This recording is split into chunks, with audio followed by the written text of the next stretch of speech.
Charter, which prioritizes research and return missions, or to dissolve the Charter and reorganize into a fully independent political entity focused entirely on local survival and expansion.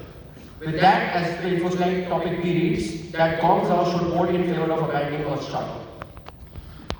Info slide for topic C. A generation ship is a self-sustaining spacecraft where generations of humans are born, live, and die during journeys lasting hundreds of years. It has systems and institutions needed to sustain human life, facilitate reproduction, and allow for recreation.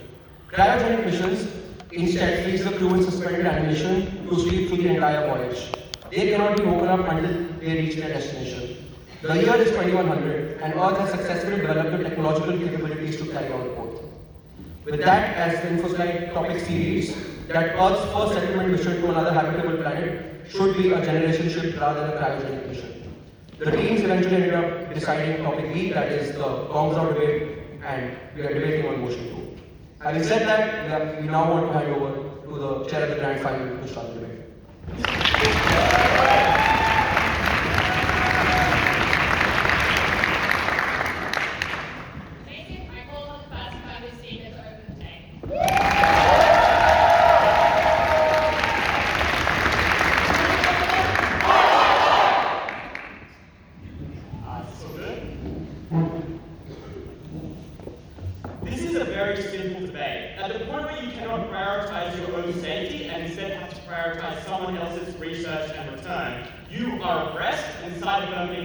To oppose oppression.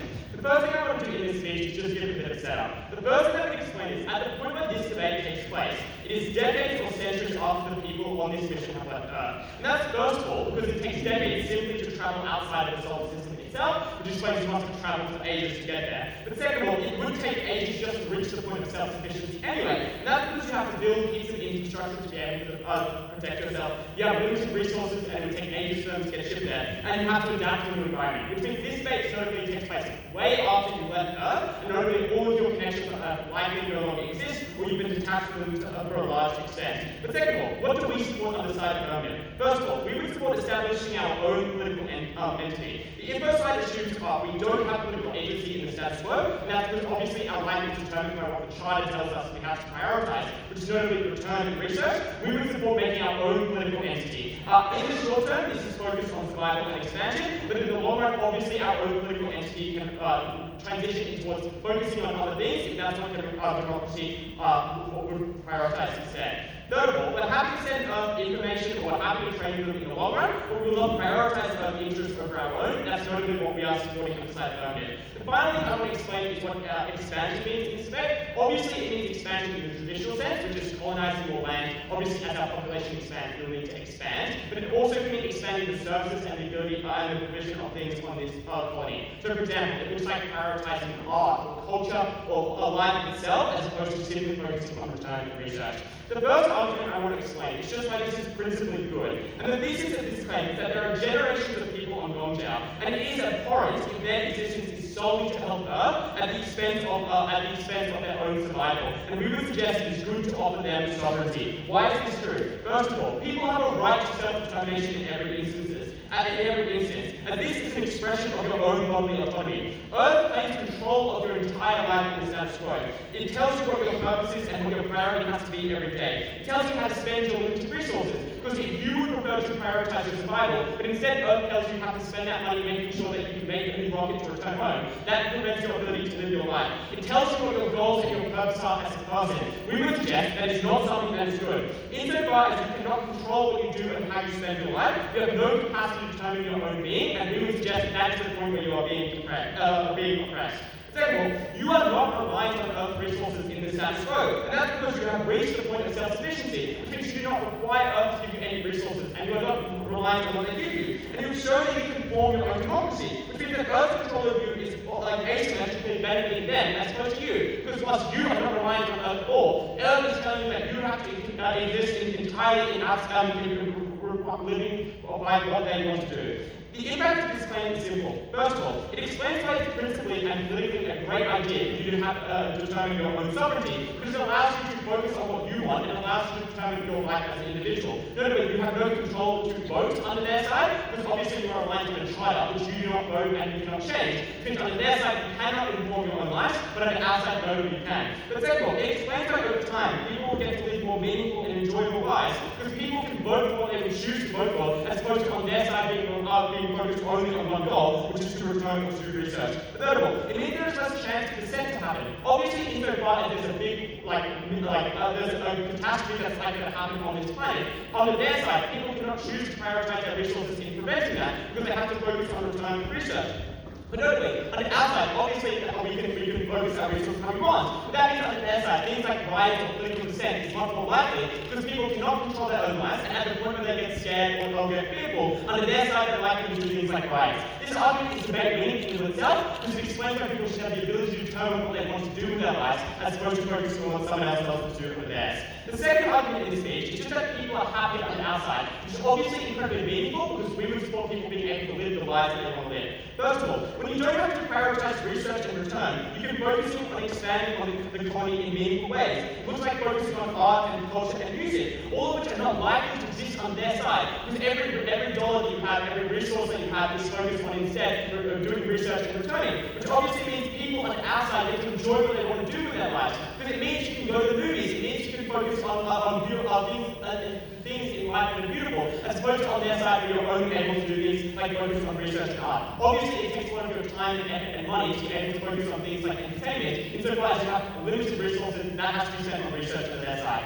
But second of all, we would explain the return mission is likely to be particularly bad on their side. And that's because, first of all, if you count down to return, and every part of your life is focused on when you have to get back on a ship to return to Earth, it means you're way less likely to live in the moment and focus on enjoying your experiences. Because on their side, you know that there's no point in making meaningful connections with people around you, because at some point you're going to have to get on a ship and leave them forever. But on the outside, you can focus on what makes life meaningful and enjoy it in the moment, because obviously your life is more focused on what you want to do, as opposed to when your life is determined by someone else on their side. But second of all, you have limited connections on Earth. Like obviously, it's been ages since you left Earth, which means that you probably, many of the people that you knew in the moment have moved away from you. You probably distanced yourself because it's very hard to communicate with them because of how far this Earth is, which means it's very hard to send messages. Which not only means and this might even be a new generation of people after the people who originally left. Which means on their side, you have to spend all of your life trying to return to Earth, but you might not even have any meaningful connections on their side. Which explains why it's incredibly useless to return to Earth because you have no meaningful connection. But finally, leaving your friends and family on Gongzhou by getting on this ship is incredibly harmful in and of itself, because it means you will never see them again. If you have to get on a ship and spend decades returning to Earth, that means you never get to see the people that you love most, the people that you formed bonds with, your kids, your family, your friends, because they are on Gongzhou, but on their side you're told every day that you have to leave them. We would explain it's better if people get to determine their own lives and they get to spend it with the people that they want to spend with. But finally, we would explain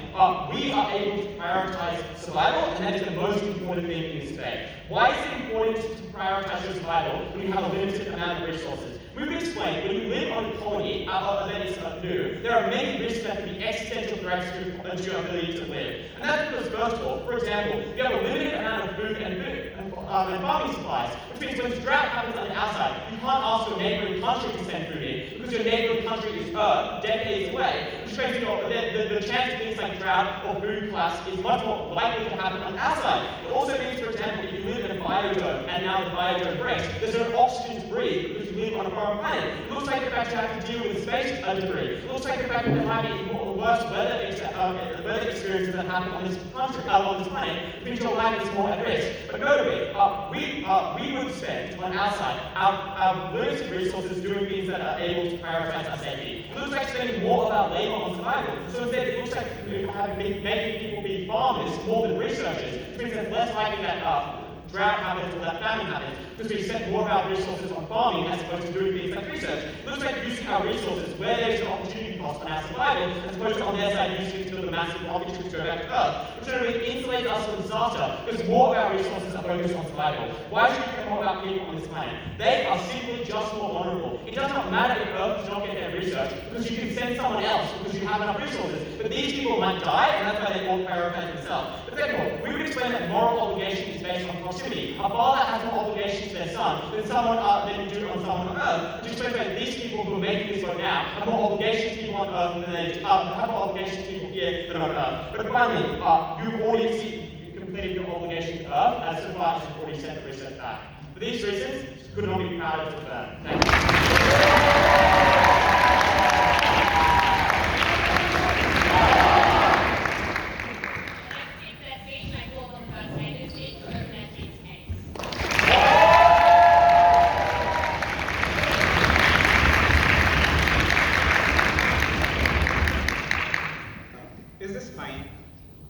Is this fine? Am I audible now? Make it a little louder. Okay, is this fine? That's fine. Okay, oh, this is okay. Good. Just one set of thank yous. I think I've thanked all my family members, my distant friends, my close friends, and like previous times speeches. So I'm not going to name them again.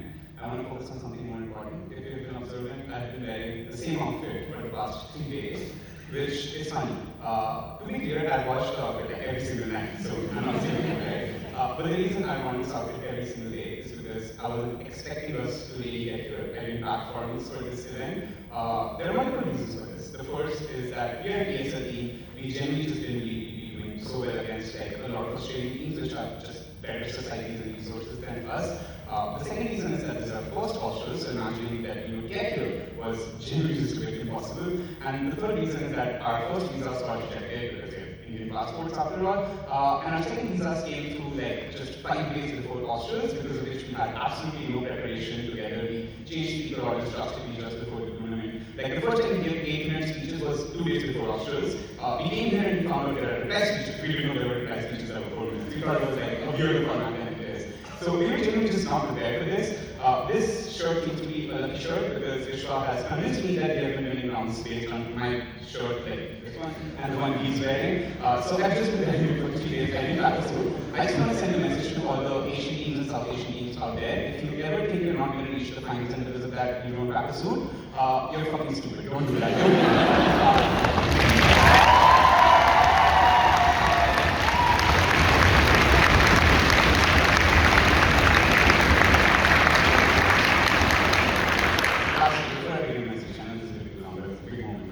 I just want to say that we're the first Indian team or South Asian team as I've been told to reach an Australian finals. This is genuinely a great moment for me. I really want to thank everyone in the Indian debating circuit who have helped me get this forward this much, because we have very little resources. Like every person has genuinely helped in us growing and getting here. I just hope that more South Asian teams get here later on. We're very glad to be the first team that can win an Australians. Very proud to be the team. Come to the Australs if that happens next year. I think that they're going to have more representation. I'll begin in like 10 seconds, promise.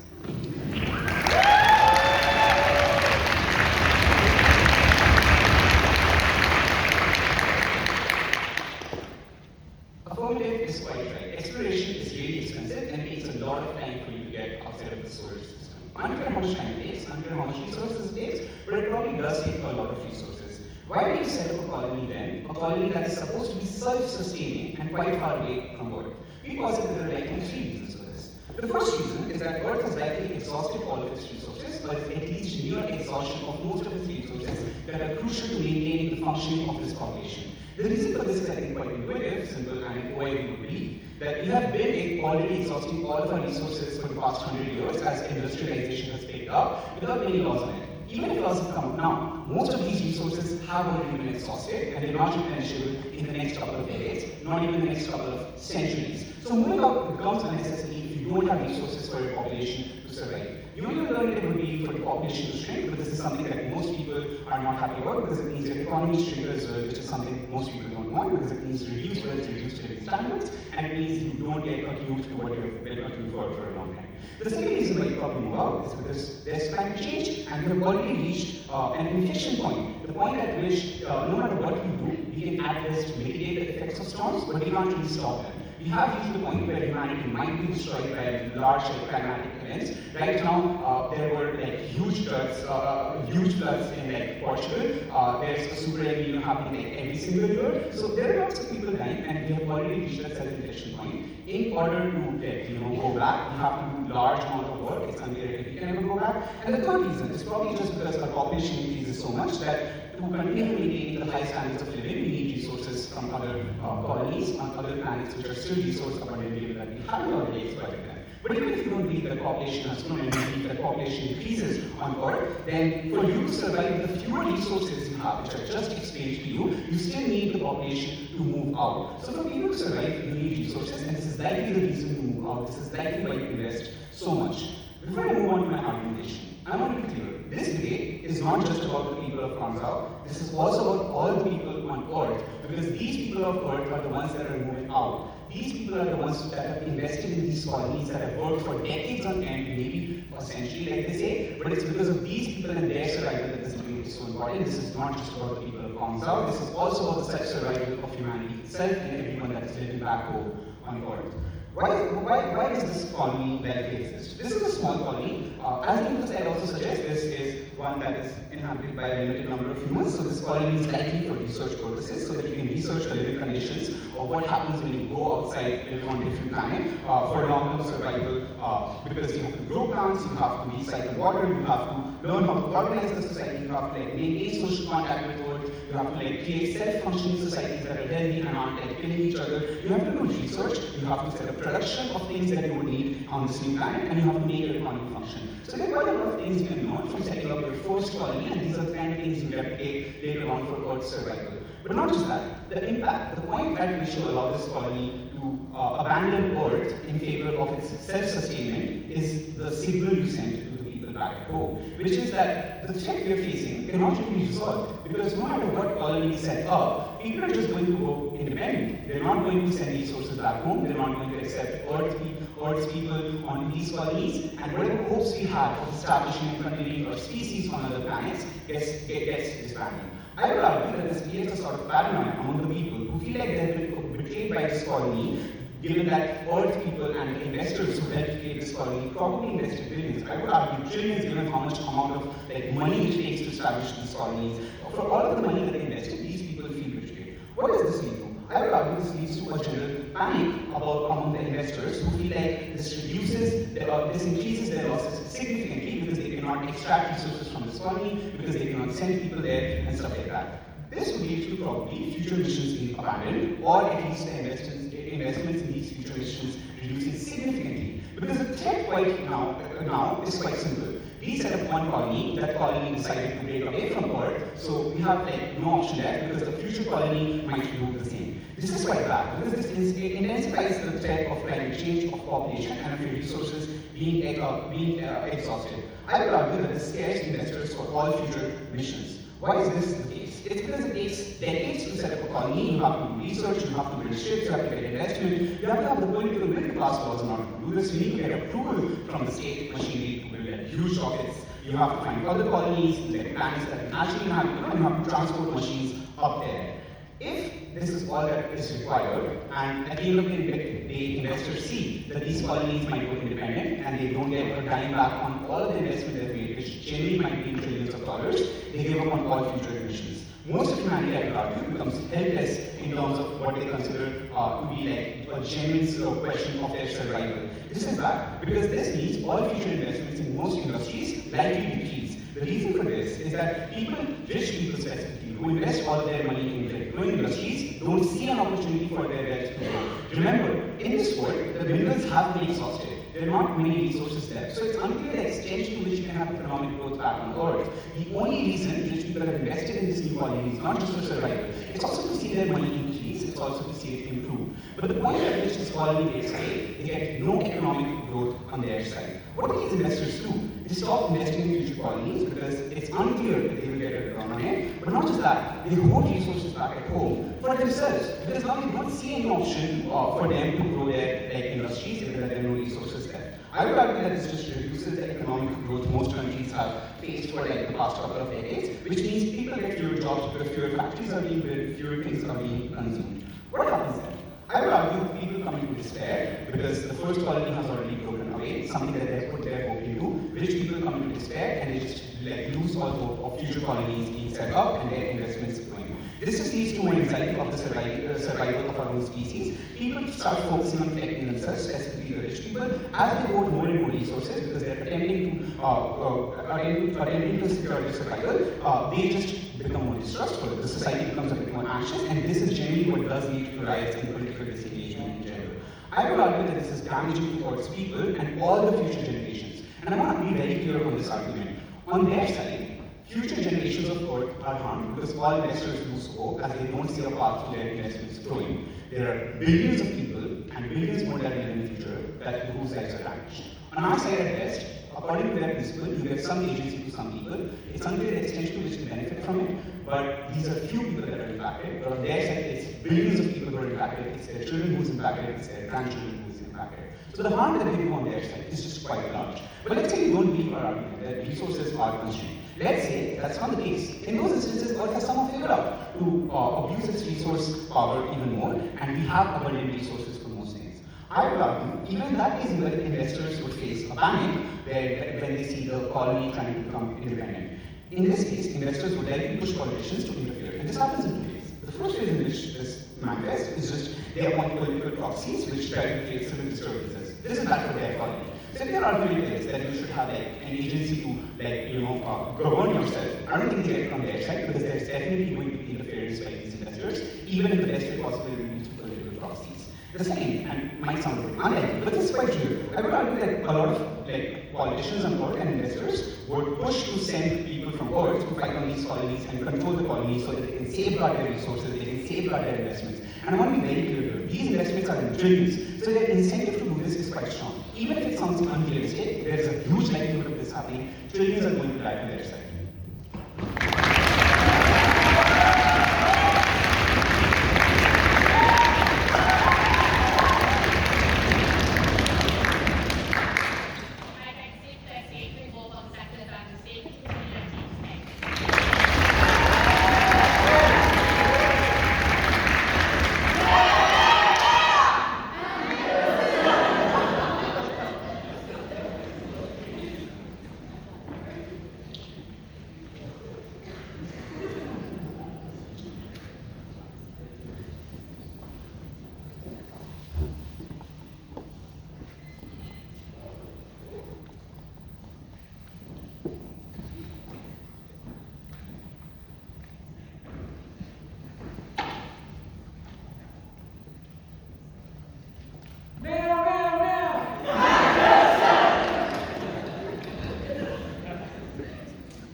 Standing up here has been my dream for a while now. I'm immensely grateful to Riley, to my family, to my contingent for all of their support. I also want to thank all my past and ages teammates, and most importantly to my wonderful team. I think you're both incredible.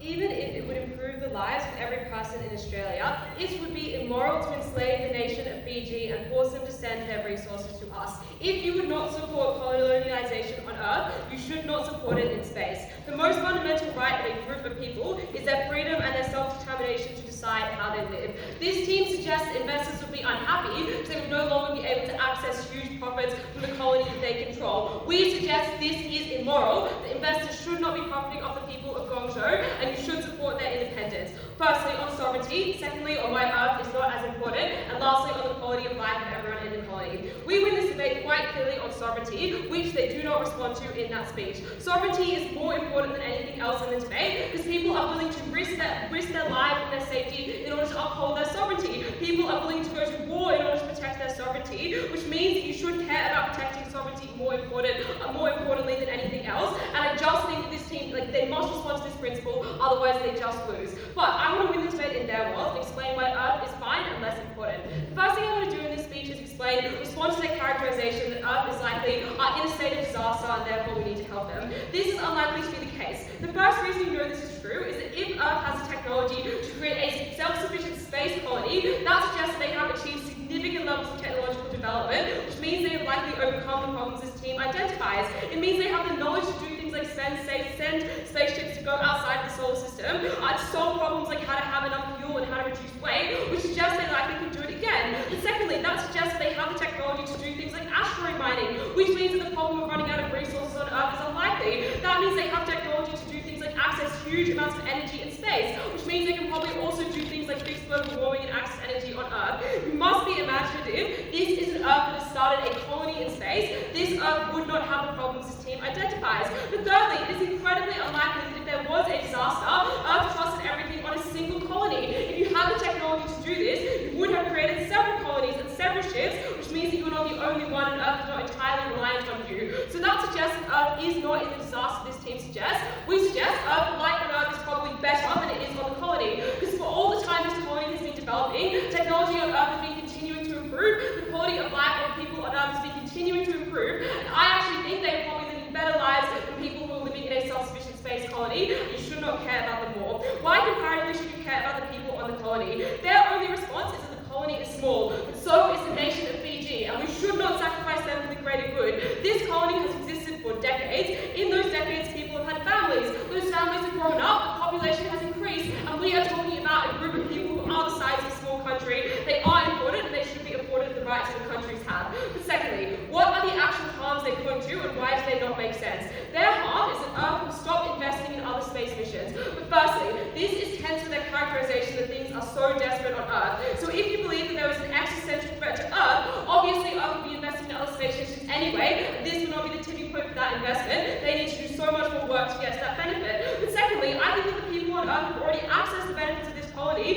which has existed for ages, because this is a colony that has reached self-sufficiency. This is a colony that's already developed the infrastructure and the food and the water to live on their own, which means it is likely a colony that has existed for decades, and that should suggest to you that they already have access to technological benefits in this colony. I would suggest that any additional benefits or resources are likely to be marginal, because they already have figured out things like what the atmosphere on that planet looks like, how to do things like farming in space without having the resources on Earth, what sorts of technology they need to create. So what is the actual resources that Earth needs in this colony anymore? I genuinely don't understand, and I don't know what investors are still getting out of the colony at the point at which they are self-sufficient. So that suggests to you that is unlikely to be, that you're unlikely to even get anything meaningful. But thirdly, why do people invest in this colony for profit? I think that is incredibly unlikely, because we are talking about a colony that is going to space, a colony that is going to take decades to even reach there, let alone to set up and achieve self-sufficiency.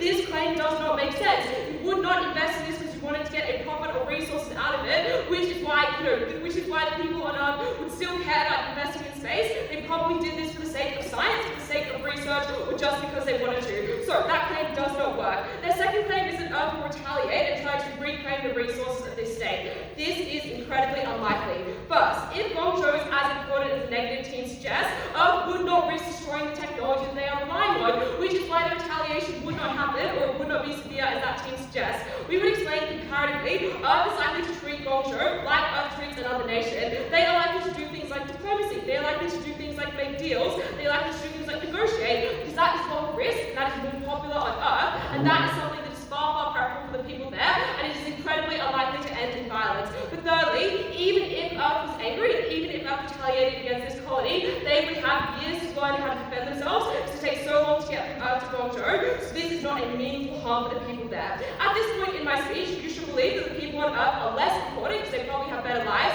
They probably applied anyway, which is why this team cannot beat our sovereignty principle by any benefit to the people on Earth. Lastly, we explain that we unlock a series of significant improvements to the quality of life of people in Gongzhou, which is something that you should weigh incredibly highly. The first thing we explain is that we spend far more resources on the colony and on the people who live there, which means they are able to do things like expand and gain significantly more resources. They can do things like do more mining to access more critical minerals that are needed to build technology. They can do things like find other sources of water, so they have more things to rely on in crisis. They can build more infrastructure. They can build more farms and develop more food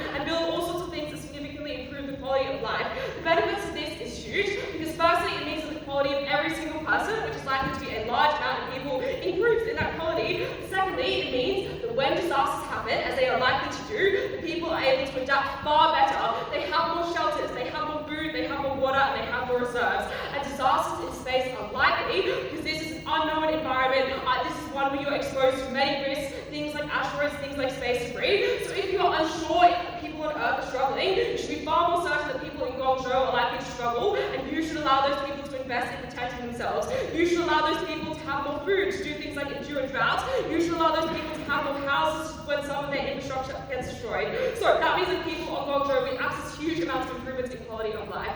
Lastly, we make sure that people in Gongzhou live happier and better lives. Because firstly, if you keep with the Earth Charter, that is likely to lead to significant instability. Because clearly at the point at which a vote is emerging, people are unhappy with the fact that Earth is controlling significant amounts of their life. They are upset with the charter that exists, which means that sort of political instability is likely to continue in the future if you do nothing. But secondly, it suggests that people want political independence, say organising a vote, and they are likely to do this. The impacts of this claim are big, because it means that if you do nothing, people on Gongzhou will continue to be unhappy. There is likely to be conflict or factions that form, and conflict in a space colony would be significantly worse than a conflict on Earth, which is why you should give those people the ability to defend themselves. But lastly, we explain that colonies should be allowed to invest in themselves and their culture. They should be allowed to invest in things like arts. They should be allowed to invest in things like infrastructure and building culture and developing all those sorts of things. These people would be happier if they had the money to spend on this.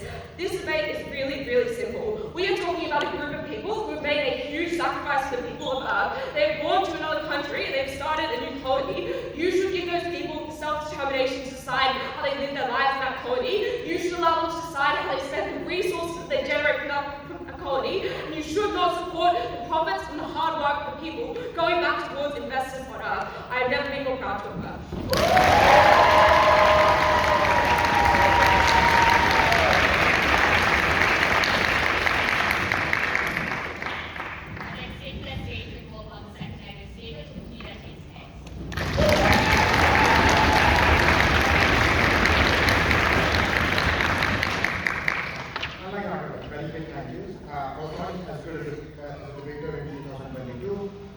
Back then, slowly came to me and said we should create a debate organization and we should teach because teaching makes you better.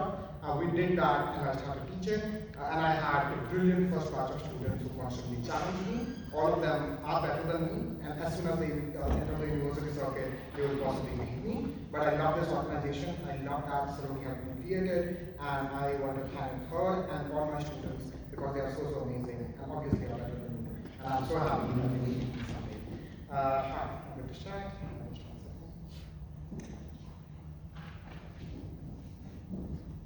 Sorry, can you just speak into the mic, like make you sound impacting? Is this good? Yeah.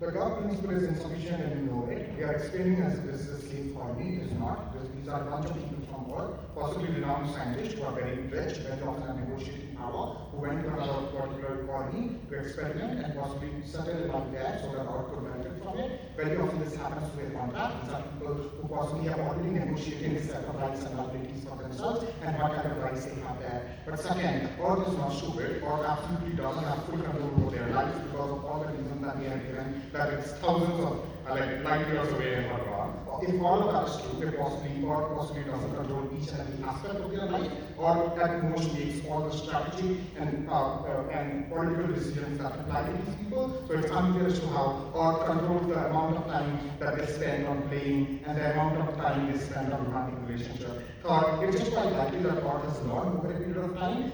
Existing corporate setups have already learned that you need to make sure that your employees have good personal spaces, that they are playing sports within their office compounds, that they are possibly engaging in good relationships with people and have healthy lives in order for them to work well. Or isn't stupid, it has possibly created a set of rights and liabilities through which these people are engaging in the fullest extent of benefits and happiness, because it is understandable that happy people do good work, so it's unclear as to why Earth doesn't want to keep them happy.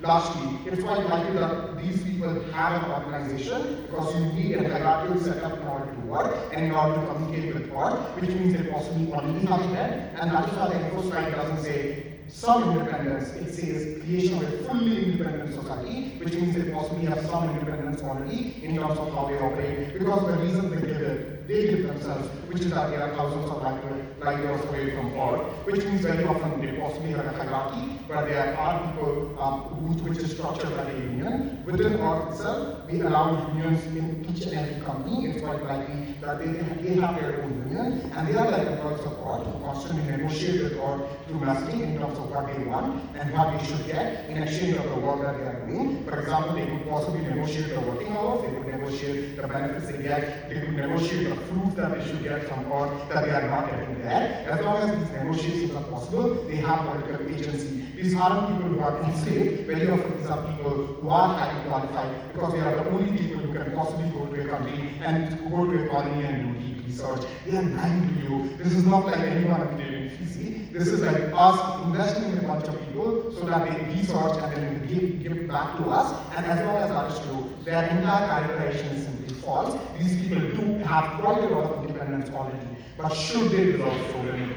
The first thing I want to argue here is that there is a promissory responsibility. This colony was created out of Earth resources. These are resources that were taxed from each and every person on Earth, either through income tax or through indirect taxes. These are people who have possibly sacrificed quite a lot of their things in their life in order to invest into this colony. I don't care what the mission of Earth was, but it's quite likely that there was a promissory responsibility that these people promised to give back to Earth on the basis of all the investment that was made in them. Going back from their promise is a violation of their reciprocation as a responsibility or a moral duty to reciprocate for all the investment that is made in them. As long as these are people who can still negotiate for benefits and possibly can still negotiate for rights and liabilities, it's quite likely that they can do so and therefore still have agency. However, if they go back on their promise, all the hard work, all the stuff that was done by people on Earth would be betrayed, and there is a responsibility to reciprocate as long as people invest in you significantly. And I think that going back on their responsibility is really, really bad. The second thing I want to point out is that self-determination doesn't have to be a result of, well, we are being oppressed, because that is what they say and they cannot assume it. Very often at the point when a set of people who already have control over a colony want self-determination is because they want to create their own dominance. It is possibly because they want to make sure that they have full control of this colony and do not have to be controlled by all. I think that some of this control is quite necessary. One, because God possibly has a bunch of more people, like billions, who can benefit from it. Even if they are true and God has developed some technology, it's quite clear that any further technological development God has benefits a trillion people rather than only a few people out there. Which means agency is not limited to, oh my God, you having political voting power. It possibly extends to you having the best possible life and having access to resources that make your life fulfilling, or possibly having access to all the basic resources. It's unclear that God has solved all its problems. It's quite likely that some people still live in these problems. As long as we could research and benefit from it, that's quite important. The second thing they talked about in WT is that, well, the utility of this particular place is possibly gone, and therefore absolutely no reason as to why God will attack it, and possibly they will simply negotiate with it. That's unclear, because God possibly requires them to do research missions, simply because the colony itself is small, which means they are living in a small part of the planet, or possibly requires them to research the entire planet and make sure it's livable so that more people can move there, so that we can extract more resources out of there. And their second argument is, well, Earth has possibly gained all the resources themselves. No, this is the first planetary colonies. They themselves have argued that creating a second colony is extremely difficult because space travel is so expensive and it takes so much time. We are unclear as to whether there is a second colony. The motion flight itself clearly says it's the first planetary colony, and if that is true, you can get these resources for people of Earth, and all the problems that we have talked about are resolved. It is unclear as to how you can get petroleum so suddenly after it ends on Earth. It is unclear as to how when the land in Earth goes barren, how do you get food all of a sudden from some asteroid? Because use of fertilizers, constant irrigation is what is going to lead to our Earth going barren, and we won't be able to create food security for ourselves. And this is not something you can get from an asteroid. You need a living planet to make make sure that they are constantly creating agriculture and research is done to facilitate this in order for Earth to gain food security and for people to not die of hunger. These are benefits that you cannot get unless you do constant research and make sure that the entire planet is livable and agriculture can be done, and therefore there is a viability of Earth surviving. These are problems that you cannot solve by a space mission. These are problems that you can only solve by taking over another planet, either by moving your people there or by getting resources like agricultural produce or minerals from there. And as long as they can't do that alternative, these are benefits which are incredibly important for people on Earth who have been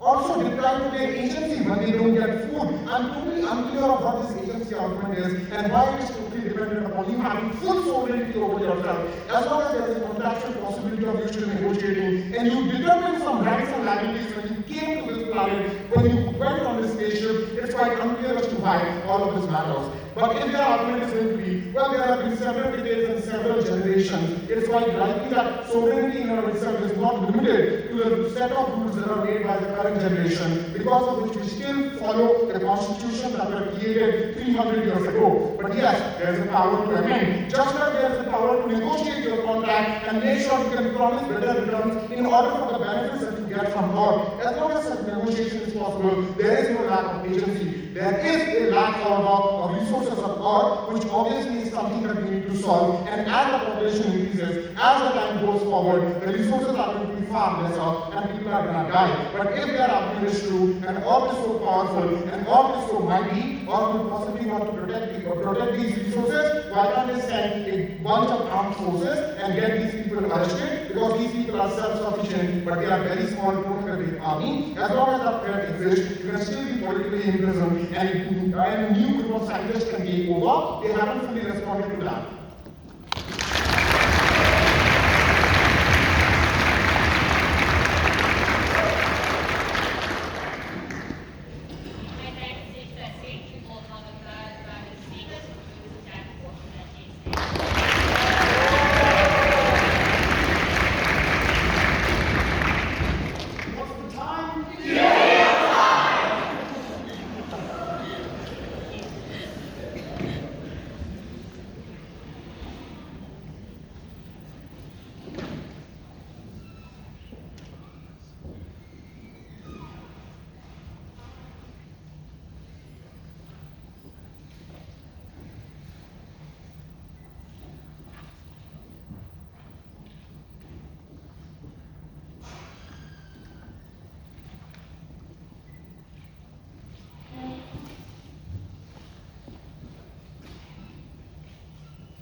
The only thing we know for certain today is that the vote has emerged, people living on this colony are discontent, and that's because this team structurally condemns them to a life where baked into their constitution is a charter that tells them that they must prioritise people 5 years away from them, opposed to their own existence, opposed to their own survival, and opposed to their own flourishing. It's a world where people cannot enjoy the colony for what it is, but instead counts down the days until they are on a return mission. It's where the best engineers are not building things to improve your quality of life, but building ships to send you back to Earth. It's where the best minds are spending money on research instead of spending money on the people around them, and we think that is a life that is undignified. Firstly, I'm going to explain why we're willing to trade off the well-being of people on Earth in favor of the freedom of the Gongzhouians. Then I'll explain why this would not stop efforts to save Earth, and then finally I'll explain why the response to self-determination are insufficient. Firstly, on why we're willing to trade off the well-being of Earth in order for self-determination. Firstly, we argue that the Gongzhouians have the greatest obligation to those that are around them. It's, for example, they have an obligation to their children, their neighbours, and the people who are proximate to them. In the same way, if Leah is sick and she needs a Panadol, me not giving her a Panadol would be something that is greatly immoral. There are many people across this planet who do need a Panadol now, and I do not have an obligation to give Panadol to all of them. But secondly, we would just say that it is immoral to instrumentalize this group of people for the benefit of Earth. it would be wrong for you to force a healthy person to donate an organ to someone who is suffering, because that uses them as a means to an end. It's wrong to do things like take people's privacy and use it against them if they do not consent to it, because that is using their agency and their dignity in order to achieve a purpose that is not within their interest, and that is bad. But thirdly, we just do explain that the benefits of research to Earth are not exclusive. Things like research can be done through other ways. We can do things like simulations, we can do things like send missions and unmanned space plans into other areas of our life. But fourthly, we explained that Earth is culpable for the Gongzhouians making this vote. The fact that Earth has set up a colony that is not giving people freedom, is making them discontent, and is wanting them to have self-determination, is a failure of Earth. It means that they have not set up this colony in a way that is viable, in a way that is sustainable. It is more than the same way that it would be wrong for a country to expand into another country and enslave that population. You will not say it's wrong for that population to revolt against the country that's doing it, even if the country needs that country for them and it's viable, because that country has an obligation to do it in a way that is good and a way that is able to consider the rights of the people that they are using. But finally, let's just do explain that the population of Earth, and just in specific to the argument that Earth needs to expand and have issues with overpopulation, but this specific harm, this is firstly harm that Earth consents into when Earth continues to have children, but secondly, we just explain that economic development generally means that populations decline over time instead of expand. It seems like overpopulation is a specific harm that we're in this debate. The only response we get to this argument is twofold. Firstly, they say the people of Earth have invested in you. We explain that if you have prepaid them sufficiently, you have upended your life, you've made your life, and you've already done a lot of research for them, that is enough. In the same way that an employer has invested in their employees by giving them training, by giving them a job, helping them live and make a living, we would say that an employer does not have rights to force you to always prioritize the employer over yourself. In the same way that parents invest a lot in children, we do not think that parents have infinite rights over children. We understand that sometimes you repay the investment that people have made in you, and at the end of the day, you have the right to always prioritize yourself, even if others have invested into you. The final response is to say that you have agreed with this charter. Firstly, it's speculative that you have agreed to this, we do not know if this is the case. But secondly, even if the people who initially formed the colony agreed to it, we expect this colony expands over time, people have children, people have to continue to change their lives, and people can opt out of an agreement that they have opted into when it is taking their most fundamental rights to live as a free agent, which explains why that is an insufficient response.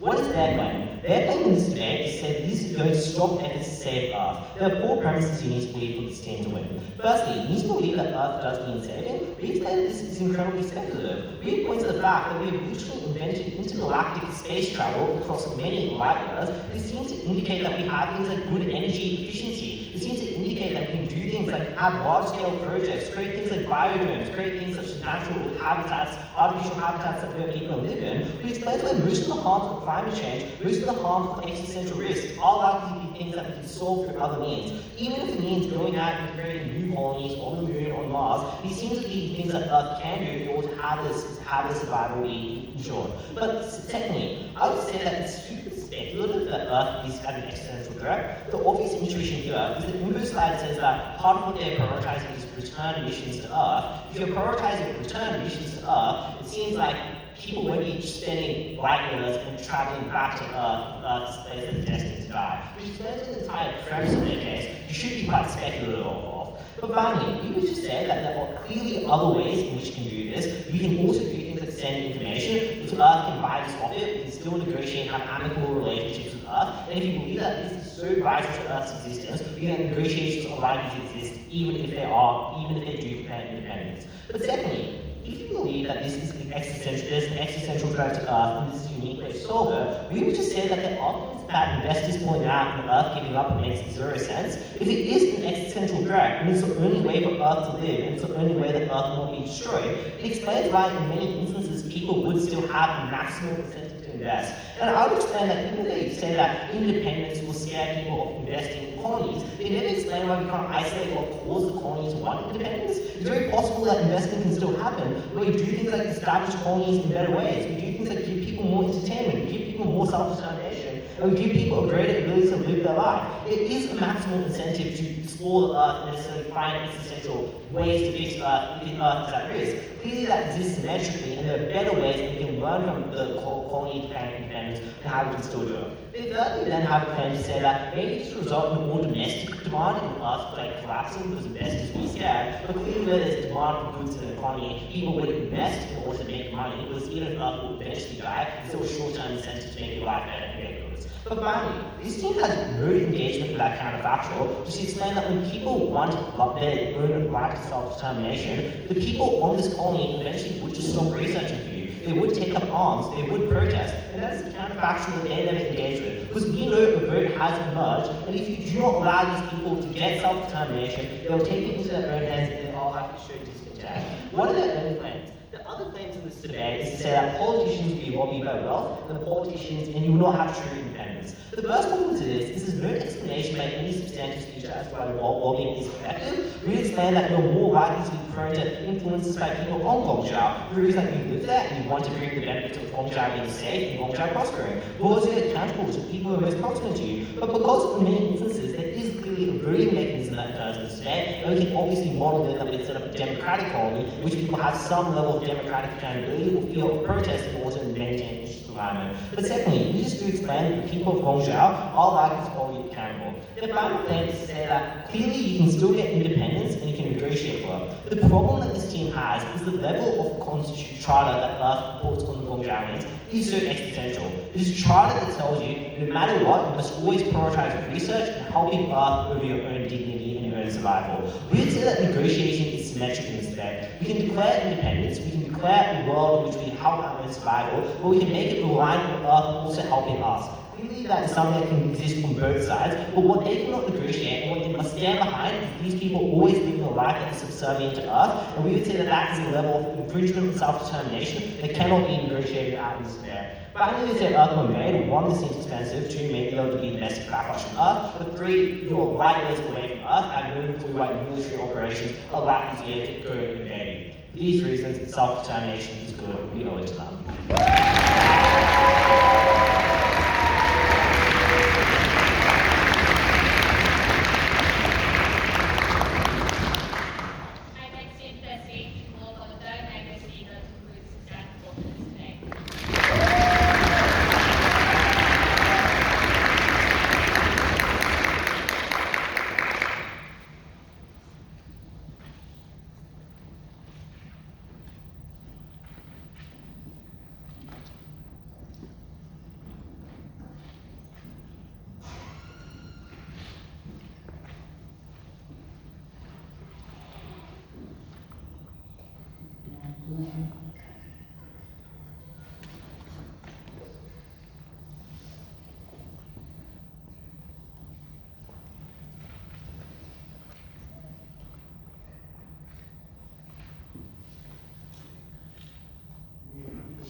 Just to even more things.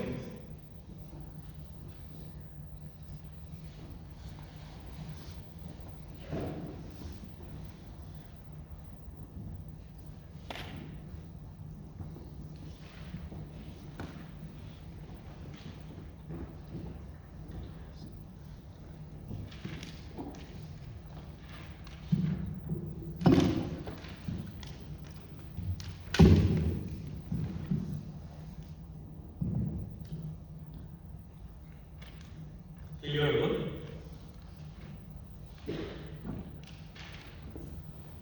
It takes a village to raise a child, and I want to take this opportunity to give a couple of shout-outs. First to my mom, her constant support and care is why I'm who I am and why I am where I am. And without her, despite her not having traveled internationally, I will be here in the other side of the world, in our Australian Grand Final. Thank you so much, Mom. Second, to my girlfriend, Ananya. She has backed me up every single time that has been heartbreaks, uncertainty, and every other thing. And thank you for being with me and my relentless pursuit for this activity. Third is, Australs is a kind of major that most people in most underrepresented circles like mine don't even think of going to. I believe us, a South Asian team being in finals, is the first step or an entry point for everyone to go and do the first step of showing up. Finally, we got a single entry visa, and shout out to Anshuman and Raghav as well. I hope we make the best use of the single entry visa and leave Australia as Australian champions. And finally, shout out to IGNOU and IGNOU RAV, and a lot of people that have made me who I am here. Sharon, Naina, Vansh, Sai, Banun, Jenny, Dohyun, circuit seniors like Pranav, and a lot more people. Thanks a lot.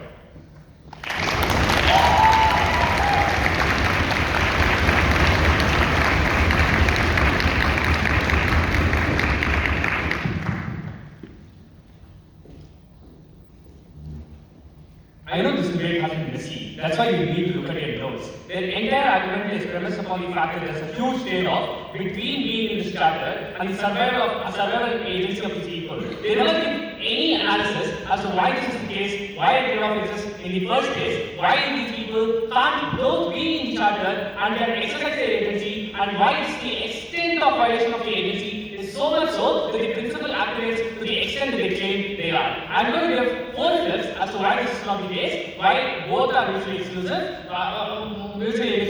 and why both can occur at the same time. The first is InfoSec states there are a very limited amount of people in this colony, which means if Gongzhou has a lot of resources like both sides concede to already, they can't engage in government right now, which then means why do they have to deprive these people of resources by people of Earth when the resources that they have to give them is so little compared to the resources that they are taking away, provided that there is a threat of them giving up, or them protesting, or them writing, or a number of other things that they tell in the model, which means they have self-correcting incentive to not deprive them of the resources when the resources themselves are very small. Even if expansion happens, like they claim, it's been 200 years, 300 years, which means it's been 8 to 10 generations. Even if people procreate and have 4 to 5 children every month, that still means there are not much people for you to go ahead and give a lot of these resources to. So I don't know why this activates as a very big trade-off in the first place. The second is, as they say, these people have leverage, and this leverage also results from a couple of things I'm going to analyze right now. This leverage arises from the first premise, which is this research that they are doing in this colony is so important. This is a new planet that possibly has a vastly different condition than Earth, which means the research you are doing on how you slowly start adapting and dealing with the challenges that come from living in a planet that you are not biologically conditioned to is necessary for you to do further space exploration, even if it's expensive. Which means this data set and the research outcomes that you will have right now as a result of the research that you are doing here is the precursor for you to go do any further thing. If people have preservation instincts and people have preservation and survival instincts and they want to expand the chances of survival, they don't want to depend on this one colony because, as they say, they don't want to be contingent and be leveraged by this one colony. If the expertise that the researchers in this colony have is so much, that's actually why they would want to diversify, they would want to hedge, and that's why as a precursor step, even if they don't have resources to do so, they'll actually start researching, and it's so important to them. This then means this research is important because the nature of research that is linear and stacked on top of each observation. All these are reasons why these people have incredible leverage, the people that live over here, because you can't just give up this information if they have leverage. They have incentives to gatekeep and reveal slowly as well as much as they are rating agency. So as much as you have all these possible alternatives in terms of the leverage that you have, why is it possibly that the Earth is going to exploit you so much so that you do all of this? And the second implication of this is simply the fact that when you go ahead and have a lot of these things, a lot of these incentives and leverages and capacity that you have this negotiation power that you can use to improve your quality of life. if these people are making you work 12-hour to 14-hour work days, you can use these as negotiation leverage for you to go ahead and have more quality of life, activate more agricultural activities in your country or your colony in the first place. The third thing I have is just in terms of they themselves say, bro, you're protesting right and whatnot, and this is the self-correcting incentive for Earth to not exploit them so much. And fourth is just that you won't have time for horticulture. Why do you not time? Why do you not have time? Like they never explain the reason for why. Like the time and the efforts that are spent by these engineers are so much so that they are doing nothing other than just doing research for these people, building rockets and stuff like that. There are three other reasons why this is false, flipping this claim. The first is obviously you will have your friends and family in these countries, in your colonies, provided that by PM constitution it's been a long time. What this then means is you are getting to spend time with your family and friends after your work, unlike what they say in DPM that contradicts their own claim, which is you are away from your family, you are kept away from your family and stuff like that. Which then means you are still able to engage in leisurely activities after work. The second thing is just that agriculture is not resource intensive, which means they need to have to, why is it resource intensive, to come daringly in trade-off with whatever you're doing with Earth's charter. All of these are reasons why Earth will not do so. If they themselves say there's a leverage for these people to exercise all of these things. The second premise I want to go to is their responses on why Earth is already fine, as to why you don't possibly have a need metric, as to why you want to save Earth. The first thing that they say is if Earth has substantial amount of money, enough to build rocket ships and send people to this colony, they probably are technologically advanced. This is an assertion. Why is it not that people are so desperate that they took money away from people, hyper-taxed them, and even concentrated all these resources into this one solution? This is a Hail Mary that they had and put it over here. So this is counter claim or counter assertion. But the point of this is to prove or point out that this is also an assertion and these are equal possibilities. The second is they say, Gongzhou, other than Gongzhou, you will also have several colonies, which then means you will go ahead and have other levers to extract resources as well. This is in contradiction with the PM, who says it's so hard for you to take resources and go set up planets, go set up colonies in other planets, and why it takes for a long time to get set up and failing. What this then means is this scheme has a number of edges, due to which they lose its weight, which is what they are exploiting in offer. There are more reasons as to why you should consider as student.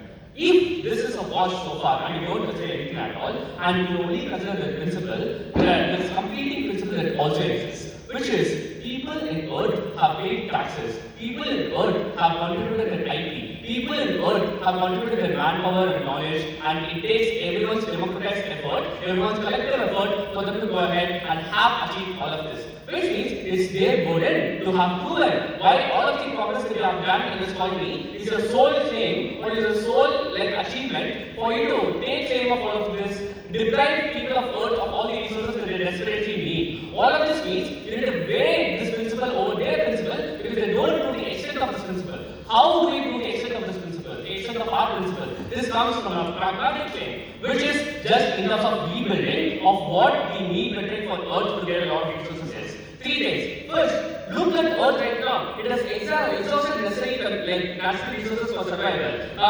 Which then means you already are tending towards renewable energy, but renewable energy is not being feasible because renewable energy, let's not do it debate land, it is also contingent on you taking power from things like coal and stuff like that, which also pollute the environment. And you don't have the capacity to extract minerals like zinc, silicon, and a number of other rare earth minerals that are also finite that you need for renewable energy. Which then means at some point or level, you are getting exhausted of the energy, which is actually why you would not gone into this in the first place as Raghav has. The second is most of the soil in Earth having overloaded with fertilizers, which means or having urbanized or have unpredictable weather patterns, which means people are starving of food to go ahead and have these things and have glaring food insecurity. And third, if it is so obvious on their side that people in Earth have put all this investment into this colony, they would have had some incentive, right? What is the return on investment? It is these resources. It is uncharitable and unfair and principally immoral for you to deprive all these people of the resources that they need to survive.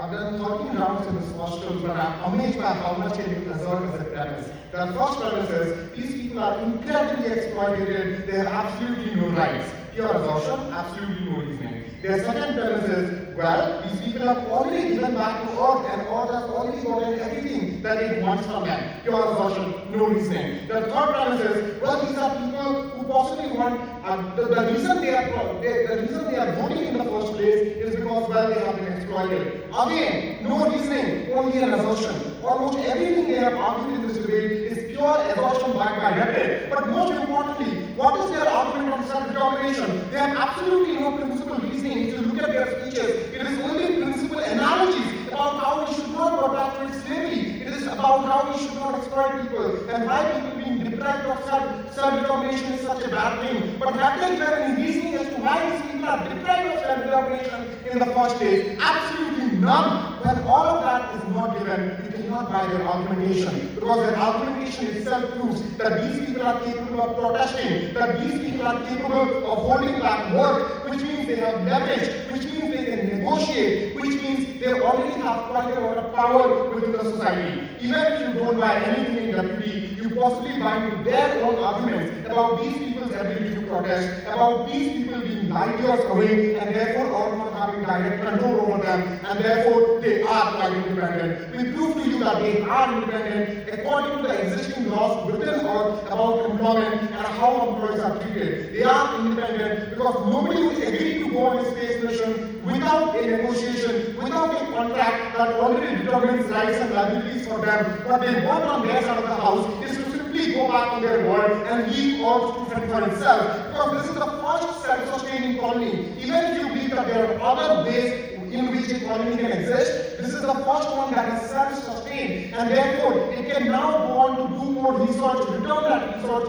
and probably figure out a way in collaboration with Earth to create agriculture, to extract resources and give it to Earth. You won't do it because on their side of the house, you prioritize their own survival, you don't care about Earth anymore, and that is something that is written in the info slide. As long as that is true, you possibly leave Earth alone and they all suffer as a result of it.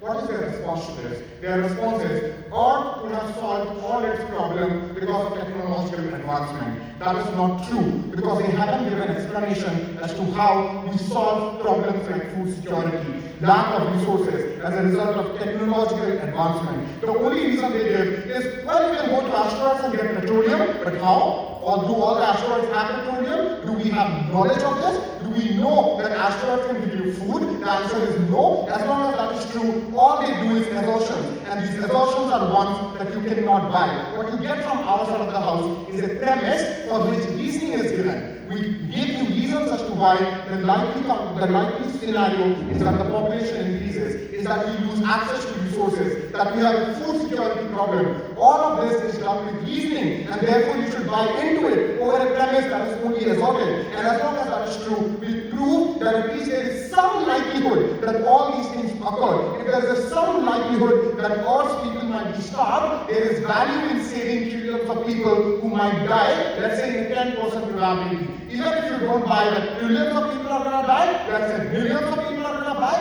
and be charitable. Even if that is true, these are millions of people who would suffer as a consequence of this action, and this action therefore is extremely immoral, because you break away from your reciprocatory responsibility towards people who have given you everything. And this is a moral claim that has actually some substantiation in terms of why we must give back to people who have invested significantly in us, and we have the premise that is proven that people have invested significantly in you. So this is a moral claim with a proven premise, and therefore you should prioritize it over a claim that is an unproven and asserted premise on their side of the house.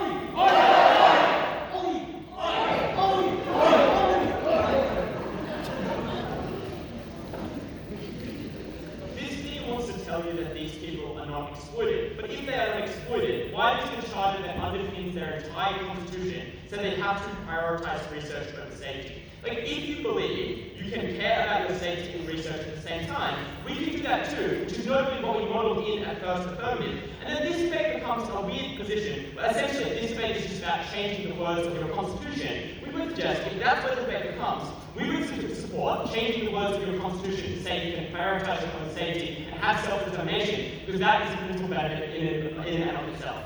This team asks, why do we need full sovereignty as a nation? We provide a simple answer. Insofar as the charter that defines your entire life says you must prioritize research and return over your own safety, your life is material risk every day and you'll lose your ability to defend yourself.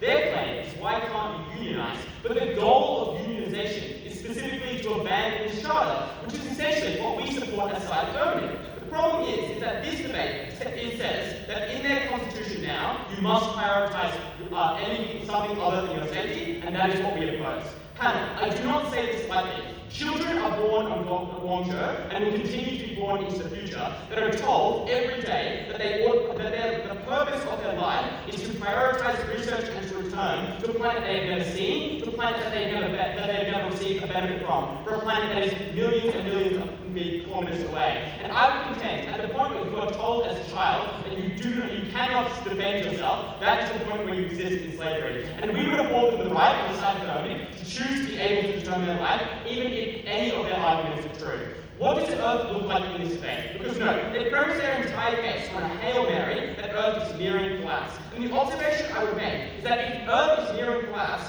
why do they choose to go out of the solar system as opposed to colonizing Mars or a planet that is closer nearby? Because there are many easier ways that you can focus on escaping a planet that is nearing demise. You can go to a country that can actually send resources back to you that is nearer than you, that is closer to you, that is bigger.